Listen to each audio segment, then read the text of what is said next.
Hi అండి, welcome to our channel Telugu audio FM. నా రాక్షసుడు కథ 11వ భాగాన్ని ఇప్పుడు మనం వినేద్దాం. ఇక భూమి ఎంతకీ రావటం లేదని తన కోసం వెతుక్కుంటూ వచ్చింది సుమ. సుమ కనబడగానే భూమి సాధువును, స్వామి నాకు ఇలా అయిందని నా స్నేహితురాలికి చెప్పకండి, అది భయపడి బాధపడుతుంది, నా వల్ల ఎవరు బాధపడినా నేను చూడలేను అని అంది చేతులు జోడించి వేడుకోలుగా. ఆయన నవ్వి, అలాగే కుణ, నీ మంచి మనసుకు ఆ భగవంతుడు అన్యాయం చేయడు, ఎక్కువ కాలం అని అంటూ భూమిని వెళ్ళు అన్నట్లు చేయి చూపించాడు సాధువు. ఇక భూమి ఆయనకు నమస్కరించి సుమకు ఎదురెళ్ళి, సుమా నేను కంగారు పెట్టిన సారీరా, పూలు తీసుకుని ఇక్కడికి వచ్చేశాను అని అంది తల వంచుకొని. అబద్ధం చెప్పినందుకు మనసులో గిల్టీ ఫీల్ అవుతూ భూమిని హత్తుకుని, నువ్వు కనబడలేదని కంగారు పడినానే, ఇప్పుడు నిన్ను చూశాను కదా, నా కంగారంతా పోయిందిలే, పదా అని మన కోసం అందరూ వెయిట్ చేస్తున్నారంటూ భూమిని తీసుకుని వెళ్ళిపోతుంది సుమ. భూమి వెనకే వెళ్ళి తన కాలేజీ పేరు తెలుసుకున్నాడు సిద్ధ. ఆ తరువాత భూమి ఆ విషయమే మర్చిపోతుంది. కానీ సిద్ధ భూమి కాలేజీని ఎదురుగా ఉన్న కాఫీ షాప్లో వెయిటర్గా చేస్తూ రోజు భూమిని దూరం నుండి చూసేవాడు. రోజు తన వెనకని ఆశ్రమం వరకు వెళ్ళేవాడు. ఆదివారం కాలేజీ లేని రోజుల్లో ఏదో ఒక వంకతో ఆశ్రమం లోపలికి వెళ్ళి దూరంగా భూమిని చూసి వచ్చేసేవాడు. ఎప్పుడైనా బాధగా ఉండి గుడికి వెళ్ళి కూర్చునే భూమిని దూరంగా నిలబడి చూస్తూ ఉండేవాడు. తను బాధపడుతూ ఉంటే ఓదార్చాలనిపించేది. కానీ అంతంత మాత్రమే చదువు ఉండి కూలీ పనులు చేసుకుని అడవిలో బతికే నా బోటోడు ఎక్కడ గొప్ప చదువు చదివిన అపరంజి బొమ్మలాంటి భూమి ఎక్కడ అని అనుకునేవాడు సిద్ధ మనసులో. ఇక చాలాసార్లు భూమికి తను ఎవరో చూస్తున్న ఫీలింగ్ కలిగేది. చుట్టూ చూసేది కూడా. కానీ భూమి చూసే టైంకి సిద్ధ చాటుగా వెళ్ళిపోయేవాడు. దాంతో భూమికి ఎవరూ తెలిసేవాళ్ళు కాదు. భూమి పెళ్లి జరిగినప్పుడు మాత్రం సిద్ధ ఎంత తన మనసుకి నచ్చ చెప్పుకోవాలనుకున్న కంట్లో నీళ్లు మాత్రం ఆగకుండా వచ్చాయి. ఎంత ఆపినా ఆగలేదు. తనకు రక్షణగా ఉండాలని మాత్రమే అనుకుని మనసుకు ఎంత చెప్పుకున్నా తనకు తెలియకుండానే తన నుండి తన ప్రాణం వీడిపోతున్న భావం కలిగింది సిద్ధాకి. భూమి కోటీశ్వరుని పెళ్లి చేసుకుని సంతోషంగా ఉంటుంది, ఏ లోటు లేకుండా ఇకపై మహారాణిలా ఉంటుంది నా బుల్లెమ్మ అని అనుకుని మనసుకు సర్ది చెప్పుకొని కొన్ని రోజులు దూరంగా ఉంటే తన ఆలోచనలు రావని గూడానికి వెళ్ళిపోయాడు. కానీ సిద్ధాకి తెలియదు కదా భూమి అనుభవించబోయే నరకమేంటో. ఇక సిద్ధాకి ఆకలి నిద్ర కరువయ్యాయి. అవ్వ ఎన్ని రకాలుగా అడిగినా ఏం లేదనేవాడు. ఎంత మర్చిపోదామనుకున్నా మర్చిపోలేకపోయేవాడు భూమిని. ఎప్పుడు ఏదో కోల్పోయిన వాడిలా ఉండడంతో అవ్వ మనసు ఆగక వరంని పిలిపించి అడిగించింది. సిద్ధ ఏమీ చెప్పలేదు. అలా కష్టంగా 3 నెలలు ఉండేసరికి సిద్ధకి మనసు ఆగలేదు. కనీసం భూమి ఎలా ఉందో తను సంతోషంగా ఉండడం దూరం నుంచైనా ఒకసారి చూడాలి అని అనిపించింది అతనికి. అలా చూడడానికి వస్తూ ఉంటే అనుకోకుండా భూమి పరిగెడుతూ వచ్చి సిద్ధ ఆటో తగిలి పడిపోతుంది. అప్పుడు చూశాడు సిద్ధ భూమిని. తనని ఆ పరిస్థితిలో చూసిన సిద్ధాకి ప్రాణం విలవిలలాడిపోయింది. ఎన్ని రోజులు భూమి సంతోషంగా ఉంటుంది అని అనుకున్నాను. కానీ సిద్ధాకి భూమి వాలకం చెప్పకనే చెప్పింది ఎన్ని బాధలు పడిందో. కళ్ళల్లో పొంగుకొస్తున్న కన్నీళ్లు పంటి బిగువును ఆపుకొని భూమిని చేతుల్లోకి తీసుకుని తనని ఎత్తుకుని అలాగే ఆటోలో వెనక సీట్లో కూర్చుని బావా పదా అని అన్నాడు బాధగా. వరం భర్త సిద్ధ భూమి విషయంలో ఎందుకు అంత బాధపడుతున్నాడో అర్థం కాకపోయినా ఆటో స్టార్ట్ చేసి ఇంటికి పోనిచ్చాడు. ఆ పక్కనే ఆర్ఎంపీ డాక్టర్ ఉంటే తీసుకుని వచ్చి చూపించాడు సిద్ధ. అతను చెక్ చేసి తను ప్రెగ్నెంట్ అని, తను చాలా రోజుల నుండి సరిగ్గా తినకుండా ఉండడం వల్ల నీరసించిపోయిందని, ఇప్పుడు జాగ్రత్తగా చూసుకోకపోతే తల్లి బిడ్డలకు ప్రమాదం అని చెప్పాడు. సిద్ధ డాక్టర్ చెప్పింది విని ఫస్ట్ షాక్ అయ్యాడు. వెంటనే తనకు ఈ పరిస్థితి కల్పించిన వివేక్ మీద కోపంతో పిడికిలు బిగించి వివేక్ని చంపేయాలనుకున్నాడు. సిద్ధ కోపం భూమి కోసం అంతలా తపన పడడం గమనించిన వరం నిలదీసింది. ఈమె నీకు ఎలా తెలుసు అని అడిగారు వరం భర్త.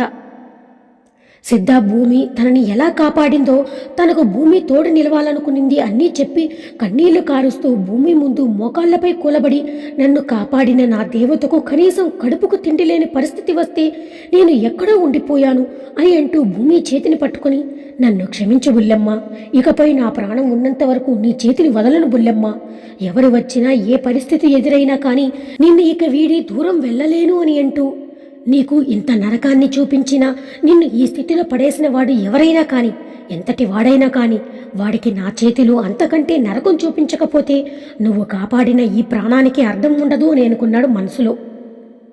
సిద్ధ భుజంపై చేయి వేసి ఓదారుస్తూ, అన్నా ఈ రోజు నుండి నా వదినకి మనం అందరం తోడుందాం, తోడుగా నిలద్దాం, నువ్వు బాధపడకు, తనకు ఏ లోటు లేకుండా చూసుకుంటాను అని వరం.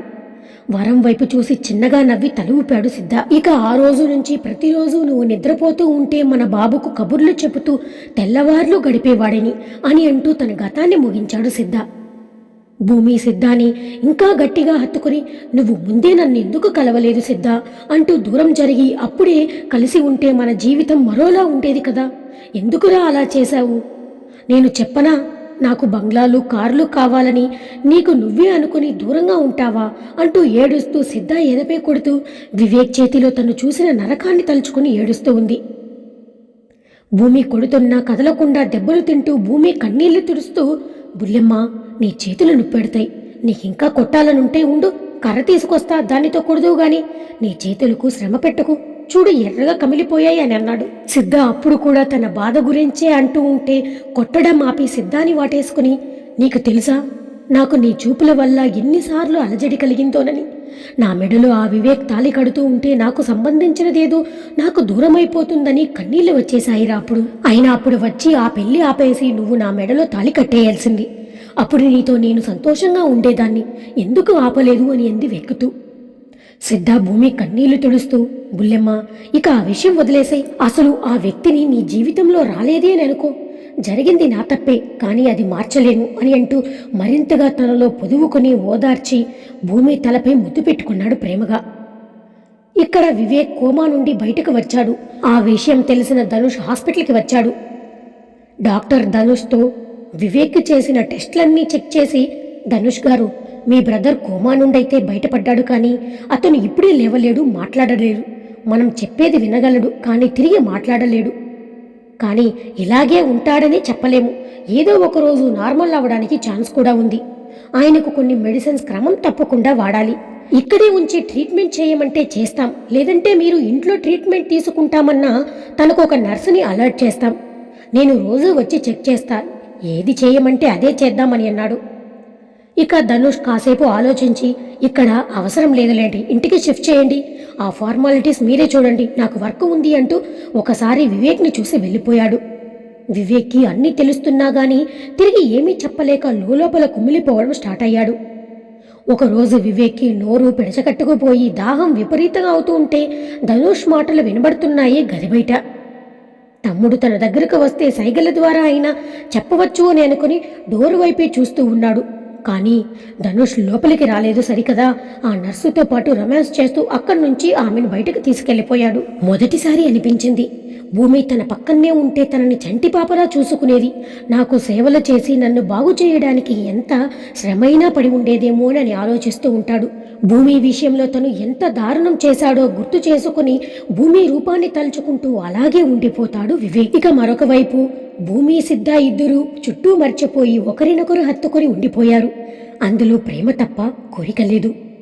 ఇన్నాళ్ళు సిద్ధ చూపించేది జాలి అనుకుని భూమికి ఇప్పుడు సిద్ధ నిజం చెప్పడంతో తన ఆనందానికి హద్దులు లేవు. సిద్ధ తనని ప్రేమతో పెళ్లి చేసుకున్నాడు, కానీ జాలితో కాదని, నన్ను నా మీద ప్రేమ చూపించాడని తలుచుకోగానే ఏదో గర్వం మనసులో కలిగింది.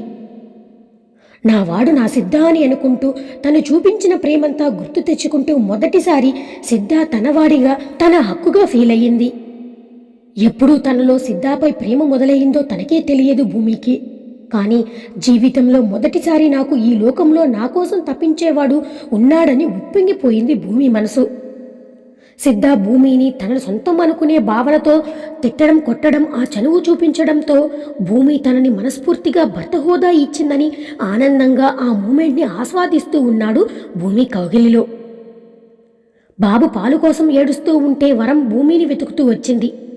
సిద్ధ కౌగిలిలో భూమిని చూసి ఆనందపడి ఉంది వరం. భూమి ఇప్పటికైనా సిద్ధాకి దగ్గరవుతున్నందుకు సంతోషపడింది. బాబు ఏడుపు విని అప్పుడు వచ్చారిద్దరూ ఈ లోకంలోకి. ఎదురుగా వరం నవ్వుతూ బాబుతో కనబడగానే సిగ్గుపడుతూ సిద్ధా నుండి దూరం జరిగింది భూమి. సిద్ధ వరం వైపు ఇబ్బందిగా చూసి బాబును తీసుకుని, ఏరా నాన్న, ఏం కావాలి బంగారం, ఎందుకు ఏడుస్తున్నావు, ఏం చేశావే నా కన్నాని అన్నాడు నవ్వుతూ ఆడిస్తూ.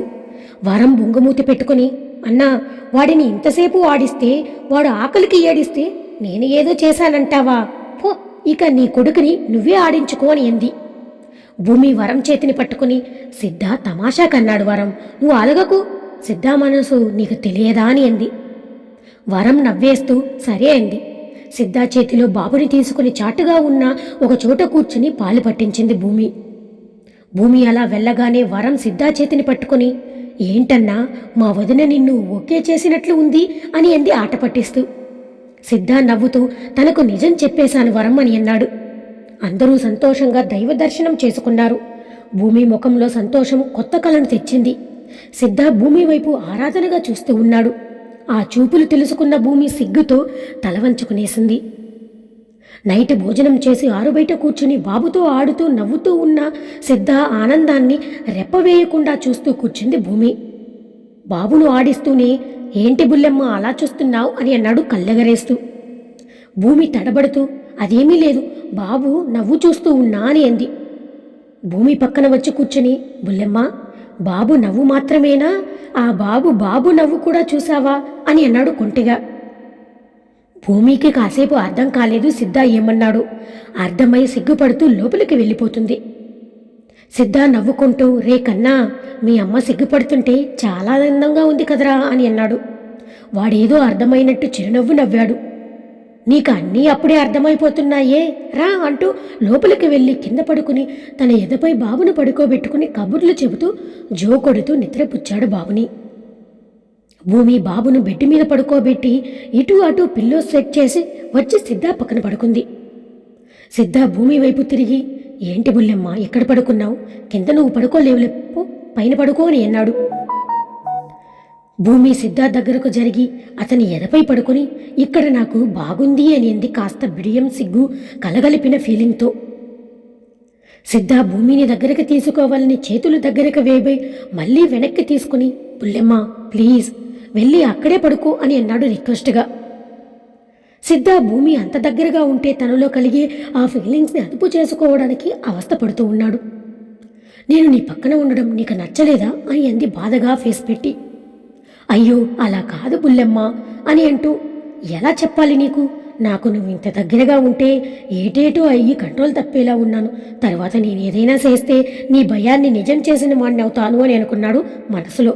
ఏది కాదు అని అంది నవ్వు వస్తున్నా కూడా పైకి సీరియస్గా చూస్తూ భూమి వైపు ఇబ్బందిగా చూస్తున్న సిద్ధా ఉద్దేశం అర్థమై భూమి సిద్ధా చేతిని పట్టుకుని తన నడుముపై పెట్టుకుని సిద్ధా ఫేస్ దగ్గరకు తన ఫేస్ని సిద్ధా పెదాలను తన బుగ్గకు తగిలేటట్టు చేసింది. సిద్ధా భూమి నడుముపై ఉన్న తన చెయ్యి శివరవుతూ ఉంటే భూమి బుగ్గ మెత్తగా తన పెదాలకు తగులుతూ ఉంటే తమకంగా తన చేతిని గట్టిగా పట్టు బిగిస్తూ భూమి ఇంకా దగ్గరికి లాక్కుంటూ, బుల్లెమ్మ నీకు నిజంగా ఇష్టమే కదా, ఇలా లేకపోతే నేను కష్టపడతానన్నా అనే మాట పూర్తి కాకముందే భూమి సిద్ధా పెదాలపై టక్కున ముద్దు పెట్టి దూరం జరిగి, ఇప్పుడు చెప్పు నీకు ఏమనిపిస్తుందో అని అంది సిగ్గుపడుతూ. సిద్ధా భూమి ముద్దు పెట్టగానే ఫస్ట్ షాక్ అయినా కూడా వెంటనే భూమి మనసు అర్థమై భూమి పెదాలను తన పెదాలతో అందుకున్నాడు. భూమి తన ప్రేమను చూపిస్తూ ఉంటే ప్రేమగా ఇద్దరూ దగ్గరయ్యారు సంపూర్ణ దంపతులుగా. ఇక ఉదయం బాబు లేచి నవ్వుతూ వాడి చిట్టి చిట్టి చేతులతో భూమిని పట్టుకుని పైకి లేచి కూర్చుని భూమి సిద్ధ ఒకరి కౌగిలిలో ఒకరు నిద్రపోతూ ఉంటే వాడికి తొలిసారి తన తల్లిదండ్రులు కనబడగానే ఆనందంగా వారి మధ్యలోకి పాకుతూ భూమి మీద నుండి సిద్ధ వరకు వెళ్ళి నానా అని సిద్ధ మొహాన్ని తడుతూ ఉంటే భూమికి మెలకువ వచ్చింది. వాడిని అలాగే చేతిలో తడుతూ అలాగే పడుకుంది. సిద్ధ బాబు స్పర్శకి మెలకువ వచ్చి నవ్వుతూ బాబును భూమిని కలిపి హత్తుకుని, ఏరా కన్నా అప్పుడే లేచేశావా అంటూ తన చుట్టూ చేతులు వేసి చుట్టుకుని పడుకుని ఉన్న భూమిని చూసి నవ్వుకుంటూ భూమి నుదుటిని ముద్దిచ్చి తన చేతిని మెల్లగా పక్కకు పెట్టి బాబుని ఎత్తుకుని లేచి భూమికి బ్లాంకెట్ కప్పి బయటకు వచ్చాడు.